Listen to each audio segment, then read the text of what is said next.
प्राचीन समय में सुमंत नाम के एक ऋषि हुआ करते थे। उनकी पत्नी का नाम था दीक्षा। कुछ समय के पश्चात दीक्षा ने एक सुंदर कन्या को जन्म दिया जिसका नाम रखा गया सुशीला। लेकिन होने का खेल, कुछ ही समय के पश्चात सुशीला के सिर से माँ का साया उठ गया। अब ऋषि को बच्ची के लालन पालन की चिंता होने लगी तो उन्होंने दूसरा विवाह करने का निर्णय लिया। उनकी दूसरी पत्नी और सुशीला की सौतेली माँ का नाम था कक्षा। वह अपने नाम की तरह ही अपने स्वभाव से भी कसकस थी। जैसे तैसे प्रभु की कृपा से सुशीला बड़ी होने लगी और वह दिन भी आया जब ऋषि सुमंत को उसके विवाह की चिंता सताने लगी।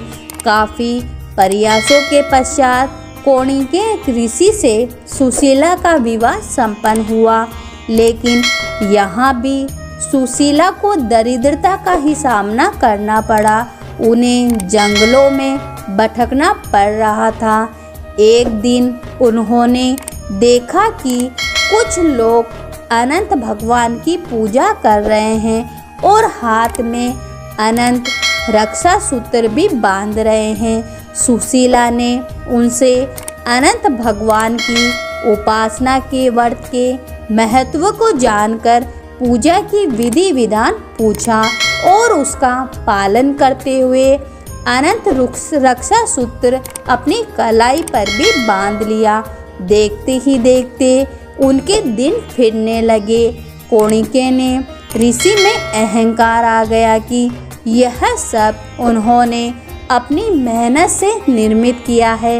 काफ़ी हद तक यह बात सही भी थी। प्रयास तो बहुत किया था। अगले ही वर्ष ठीक अनंत चतुर्दशी की बात है। सुशीला अनंत भगवान की शुक्रिया कर, उनकी पूजा आराधना कर, अनंत रक्षा सूत्र को बांधकर घर लौटी तो कोणिके को उसके हाथ में बंधा वह अनंत धागा दिखाई दिया और उसके बारे में पूछा। सुशीला ने खुशी खुशी बताया कि अनंत भगवान की आराधना कर यह रक्षा सूत्र बंधवाया है। इसके पश्चात ही हमारे दिन बहुरे हैं।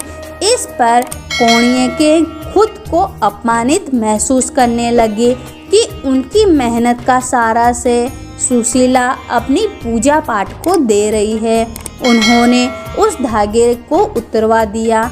इससे अनंत भगवान रूठ गए और देखते ही देखते कोणियन अर्श से फर्श पर आ गिरे। तब एक विद्वान ऋषि ने उन्हें उनके किए का एहसास करवाया और कोणियन को अपने कृत्य का पश्चाताप करने को कहा।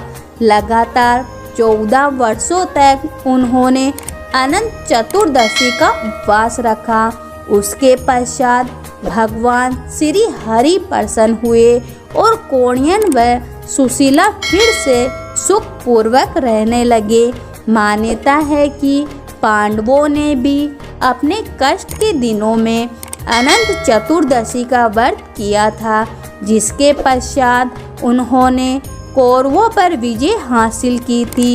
यही ही नहीं, सत्यवादी राजा हरिश्चंद्र के भी दिन इसी व्रत के पश्चात बहुरे थे।